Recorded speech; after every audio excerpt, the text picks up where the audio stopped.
اما بعد، آج کے اس تقریب کے افتتاح صدر علی وقار، قابل احترام مہمانان خصوصی، صدر مدرس، تمام ذی صلاحیت اساتذہ کرام اور میرے عزیز ساتھیوں، چمن اپنا وطن اپنا، زمین و آسمان اپنا، چمن اپنا وطن اپنا، زمین و آسمان اپنا، جہاں میں سب سے پیارا ہے ہندوستان اپنا۔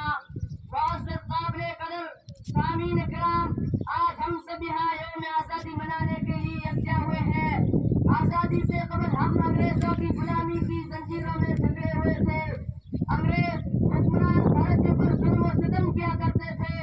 مسلسل جدوجہد اور قربانیوں کے بعد ہمارا ملک 15 اگست 1947 کو آزاد ہوا اور بھارت سے انگریزوں کی حکومت کا خاتمہ ہوا۔ اس لیے ہر سال ہم 15 اگست کو جشن یوم آزادی بڑے جوش و خروش سے مناتے ہیں۔ آج ہم 77واں یوم آزادی منا رہے ہیں۔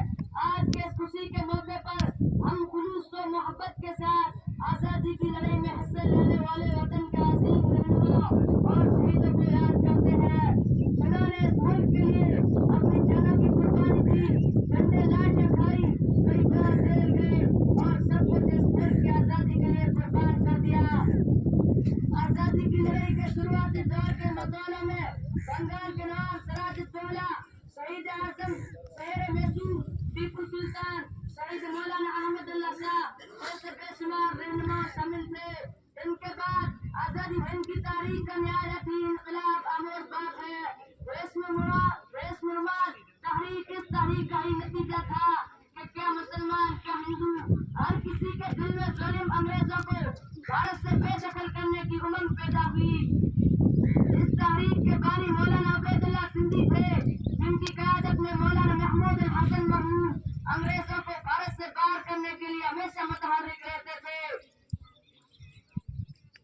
اس طرح آزادی کی اس تحریک کو شہید اشفاق اللہ خان، شہید بھگت سنگھ، مہاتما گاندھی، مولانا ابوالکلام آزاد، پنڈت جواہر لال نہرو، ڈاکٹر بابا صاحب امبیڈکر وغیرہ نے آگے بڑھایا۔